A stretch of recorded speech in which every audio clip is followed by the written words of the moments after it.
Welcome to Female Sexual Arousal Pattern Explained, but for purposes of clickbait, how women get horny.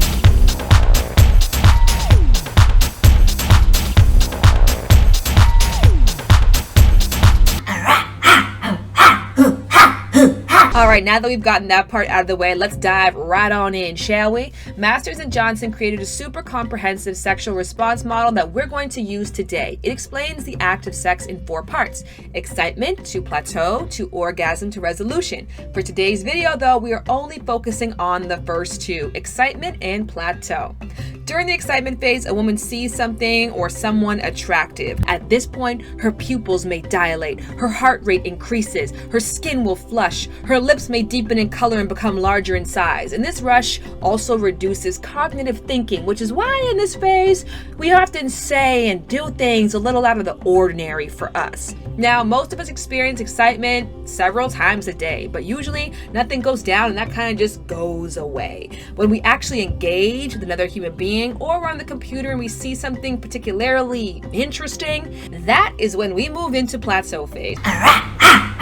Now, plateau phase is when a woman starts to get really worked up and the glands around the opening of the vagina and inside the canal begin to secrete a dense mucus-like substance. Not so fun fact, this fluid, because it is very dense in nature, is at high risk of carrying sexually transmitted infections and diseases, which is why protection is very important even prior to any kind of penetration. Now, during this time also, the nipples become erect, and most importantly, the vaginal canal lengthens, sometimes double, approximately 8 inches, and the muscles relax. I want to direct your attention over to terrible diagram number 2, where we'll talk about the clitoris. Little known fact is that women also have both erectile tissue and foreskin. When a woman is aroused, the clitoral hood, which is the skin covering the clitoris, peels back to expose the larger erect clitoris. Now, this entire transformation that the female body undergoes can take up to 20 minutes versus men who can go from 0 to hero sometimes in a matter of seconds. But it's important to look at this not as a drag, which is why I hate songs like The Dreams. I can give a fuck about the foreplay. I want it now. But as something wonderful and fun, like a play that unfolds one beautiful act at a time.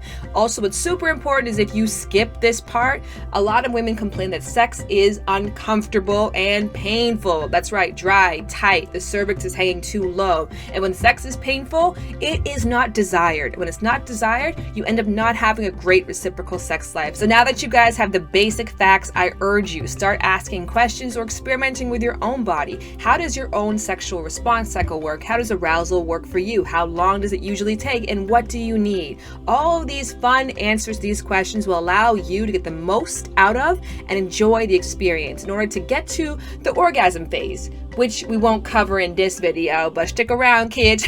You might learn a thing or two more. Looks good, smells good, feels good, but most importantly is like her authentic self. Also, you know, I like some soft lips, you know what I'm saying? That also helps. Here's a list of 5 women that I think could get the business on the lips.